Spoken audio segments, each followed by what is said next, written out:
mempresentasikan hasil diskusi kami. Sebelum saya mempresentasikan hasil diskusi kami, saya akan memperkenalkan nama-nama anggota kelompok 7.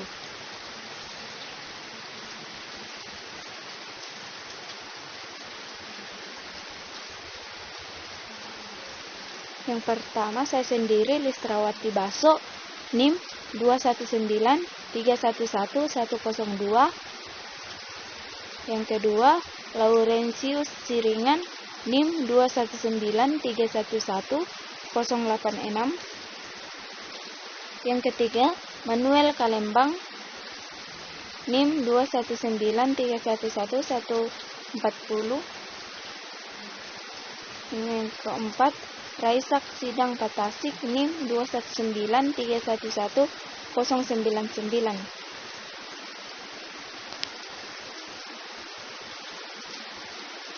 Langkah-langkah dalam pengorganisasian menurut Downey dan Erickson pada tahun 1992. Yang pertama, menyusun struktur organisasi. Yang kedua, menentukan pekerjaan yang harus dilaksanakan.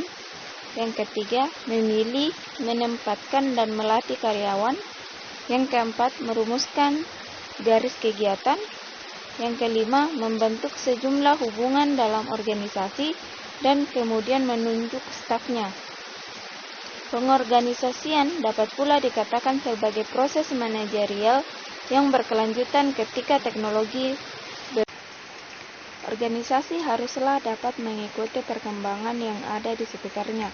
Oleh karena itu, manajer selaku pimpinan dari sebuah organisasi haruslah memperhatikan semua itu agar organisasi yang dipimpinnya dapat mencapai tujuan secara efektif dan efisien.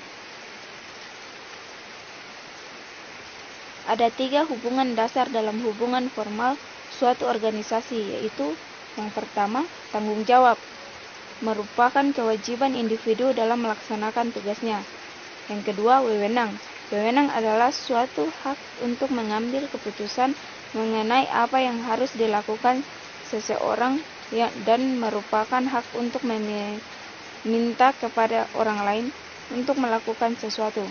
Yang ketiga, pertanggungjawaban. Apabila wewenang berasal dari pimpinan, maka alirannya dari atas ke bawah, sehingga pertanggungjawaban ini berasal dari bawah ke atas.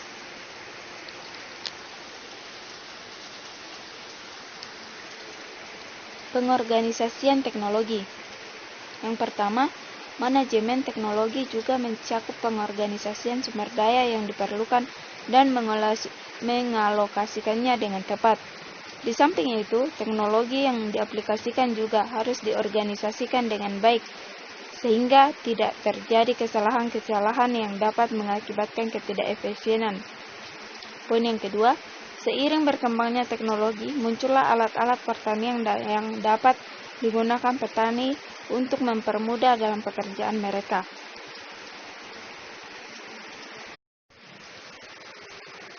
Alat dan mesin pertanian. Yang pertama, alat mesin pertanian adalah susunan dari alat-alat yang kompleks yang saling terkait dan mempunyai sistem transmisi atau perubahan gerak, serta mempunyai tujuan tertentu di bidang pertanian, dan untuk pengoperasiannya diperlukan masukan tenaga. Berikut beberapa alat pertanian. Yang pertama, bajak. Bajak atau alat dan mesin pertanian paling besar pemanfaatnya pada saat pengolahan tanah. Pengolahan tanah tidak hanya merupakan kegiatan lapangan untuk memproduksi hasil tanaman, tetapi berkaitan juga dengan kegiatan lainnya seperti penyebaran benih, penanaman bibit, pemupukan, perlindungan tanaman, dan panen. Yang kedua, era traktor mesin uap. Penemuan mesin uap memiliki pengaruh penting terhadap perkembangan pertanian antara tahun 1850 sampai 1900. Pada tahun tersebut sekitar 70.000 mesin uap diciptakan untuk keperluan pertanian.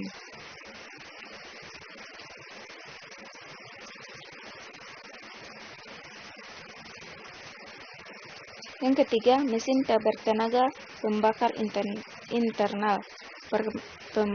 Perkembangan mesin pembakar internal ini memiliki fase pengembangan yang sama dengan mesin uap. Yang keempat, traktor. Traktor merupakan alat pertanian yang paling banyak dijumpai sekarang ini, karena merupakan alat pertanian yang dianggap paling modern dan mudah untuk digunakan dibanding dengan traktor-traktor yang dulu.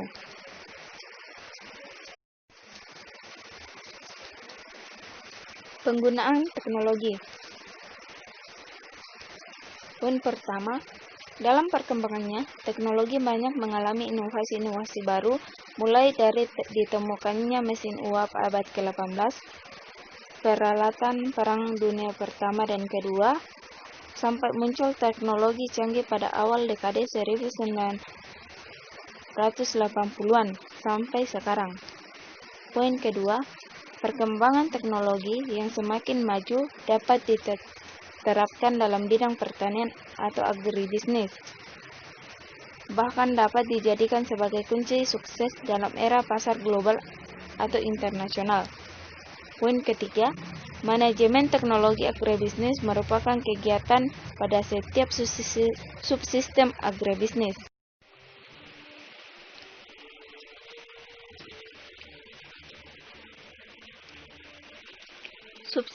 Subsistem agribisnis. Yang pertama, subsistem input atau pengadaan dan penyaluran subprodi berupa teknologi benih dan bibit. Yang kedua, subsistem proses produksi berupa usaha tani, yaitu varietas, teknologi kultur, sel dan jaringan, teknologi pemupukan berimbang. Yang ketiga, subsistem output pengolahan dan pemasaran, yaitu pengolahan berupa rekayasa produksi dan desain untuk produk, serta rekayasa manufaktur dan pengawasan mutu untuk proses. Yang keempat, subsistem jasa penunjang berupa teknologi informasi pertanian atau penyuluhan dan penelitian teknologi pengembangan. Berikut fungsi manajemen dalam penerapan teknologi agribisnis yang efektif. Yang pertama, perencanaan teknologi dapat dikaitkan dengan pemilihan jenis teknologi yang akan diaplikasikan dan dikembangkan dalam subsistem agribisnis. Yang kedua, pengorganisasian teknologi mencakup sumber daya perusahaan, manusia dan finansial yang ada secara tepat dan efisien. Yang ketiga, pelaksanaan aplikasi teknologi dimulai dari research dan development, penelitian dan pengembangan, sampai penggunaan teknologi tersebut berdasarkan jangka waktu yang telah ditetapkan seperti teknologi pengolahan. Yang keempat, pengawasan teknologi dilakukan oleh manajer dan ahli secara terus-menerus sejak dari perencanaan sampai selesainya.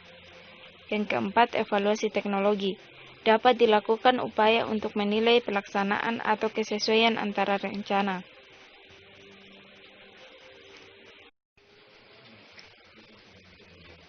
Analisis keuangan agribisnis. Setelah mengetahui jenis pengorganisasian perkembangan teknologi, tentu kita juga harus mengetahui modal, untung, dan kerugian kita peroleh. Yang pertama, break-even point merupakan kondisi di mana perusahaan tidak mendapat keuntungan, juga tidak menderita kerugian.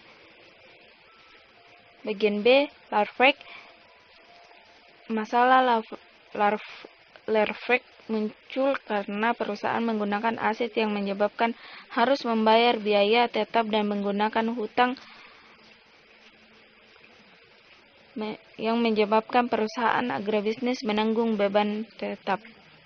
Yang bagian C, rasio keuangan agribisnis mengukur besar keuntungan dan kerugian perusahaan.